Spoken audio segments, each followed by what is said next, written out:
네, 오늘 제목은 번아웃 회복 매뉴얼입니다. 번아웃이 뭔가요? 다 타버려서 더 이상 태울 게 없는 상태를 말하죠. 처음에는 분명 하나님이 시켜서 시작했는데 하다 보니까 기쁨보다 짜증이 더 많아지고 은혜보다 불만이 더 쌓이고 감사는 사라지는 것이 번아웃입니다. 모세가 그랬죠. 오늘 본문에 그 모세가 탈진한 장면인데요. 그런데 놀랍게도 이 본문은 단순한 실패담이 아니라 하나님의 놀라운 회복 매뉴얼이 여기에 담겨 있습니다. 자, 그런데 왜 모세는 번아웃 되었을까요? 여러분 혹시 아까 읽을 때 보니까 어떤 느낌 받으셨어요? 약간 엘리야의 로뎀나무 증후군, 그죠? 좀 비슷하지 않습니까? 모세도 이런 적이 있네. 참 은혜 받았어요. 아, 모세도 그랬구나. 네, 은혜 받았습니다. 자, 첫 번째 보겠습니다. 자기 힘으로 하면 무너진다는 것입니다. 자, 10절 보십시오. 모세가 뭘 듣죠? 집집마다 각자의 장막 입구에서 울고 있는 소리를 듣습니다. 곡이 없다고 웁니다. 그런데 한두 명이 아니에요. 집집마다 장막마다 완전히 울음바다가 됐습니다.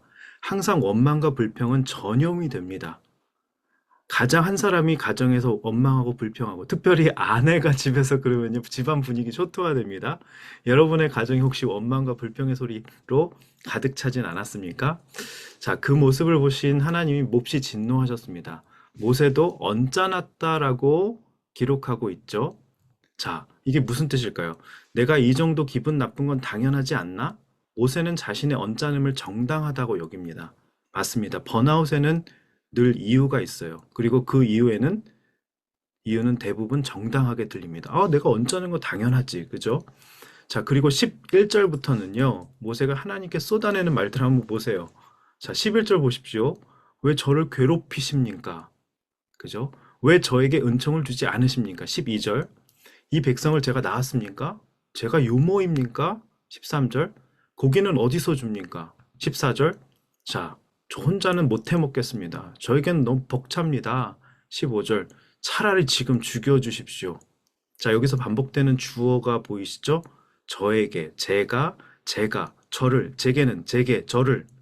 기도 같지만 주어가 나예요. 하나님이 빠져 있었습니다. 모든 시선이 나에게 집중되었죠.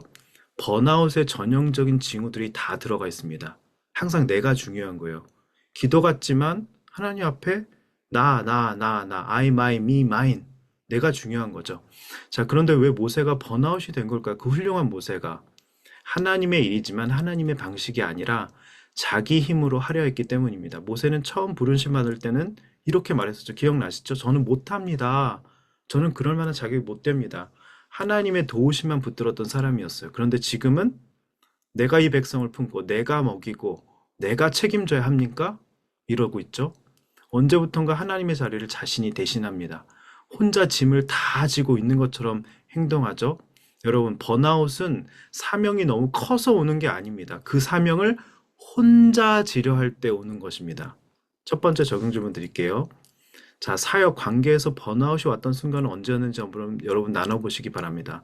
내가 느낀 분노나 피로감이 정당하게 느껴졌던 이유는 아까 언짢았다고 그랬죠. 나의 언짢음은 정당해. 그죠? 그런 적을 나눠보시기 바랍니다. 그때 하나님을 도움을 구했는지 아니면 내가 어떻게든 해보려고 했는지 여러분 생각해 보시기를 바랍니다. 자, 그러면 하나님의 대안은 뭘까? 두 번째, 동역자를 주십니다. 탈진한 모세에게 하나님은 대안을 주시는데 뭐라고 하시죠? 16절에 야, 너 혼자 하지 마라.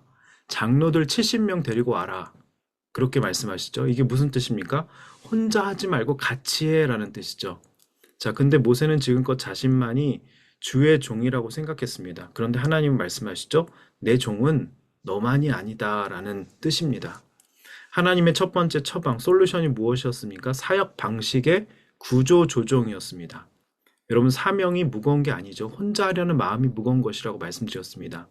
여러분의 일하는 방식엔 뭐가 문제가 있는지 한번 생각해 보시기를 바랍니다. 나는 너무 혼자 하려고 하지 않는, 나만 남았다고. 엘리야 증후군이죠. 그죠? 나만 남았다고.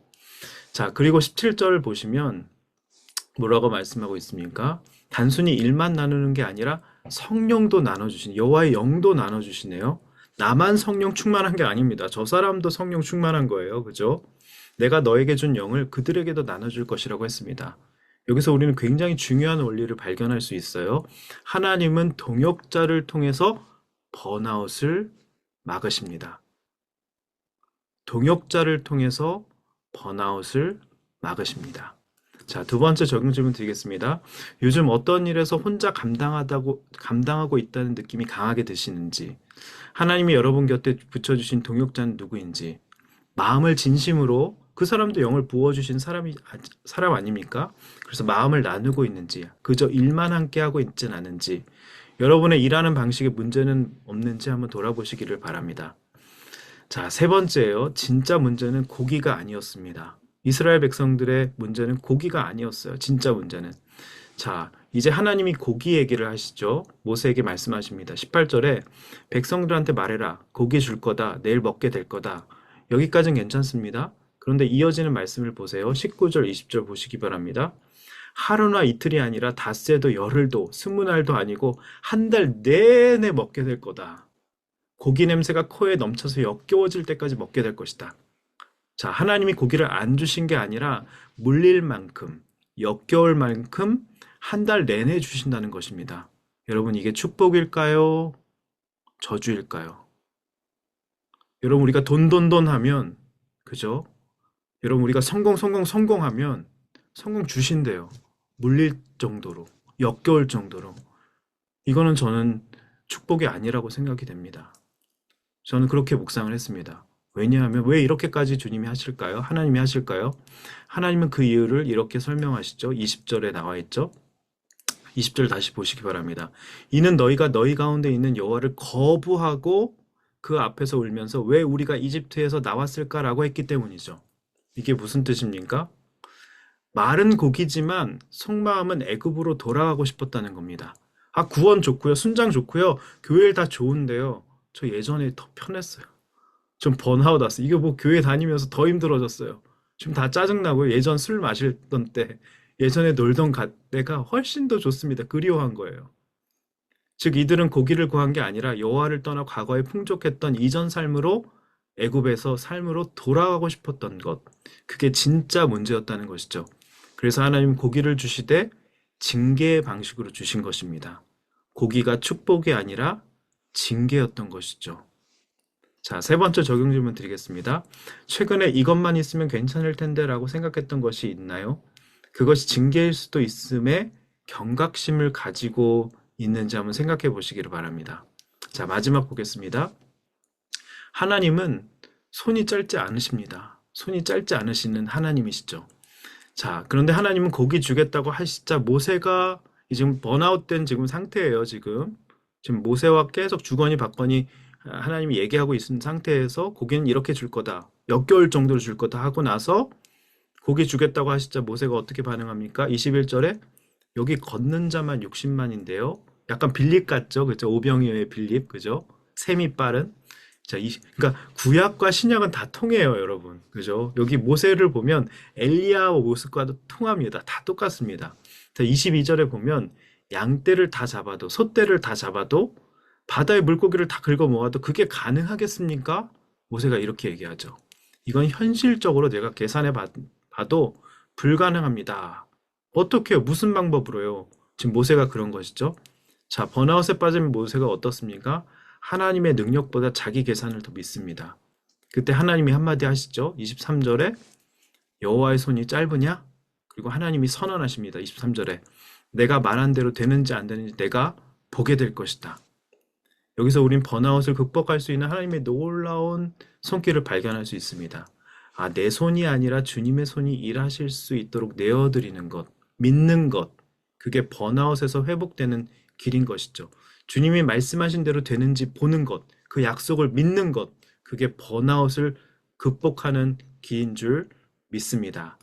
자, 마지막 질문입니다. 하나님의 손보다 내 손을 더 믿고 있나요? 그 결과는 어땠나요? 자, 말씀을 맺겠습니다. 번아웃 회복 매뉴얼 4가지 기억하시기 바랍니다. 내 힘으로 하면 반드시 무너집니다. 모세처럼. 두 번째, 동역자를 주시고요. 세 번째, 진짜 문제는 고기가 아니었습니다. 애굽을 그리워하는 나의 어떤 그 속성이 문제였던 것, 죄성이 문제였던 것. 네 번째는 하나님은 손이 짧지 않으시다는 사실입니다.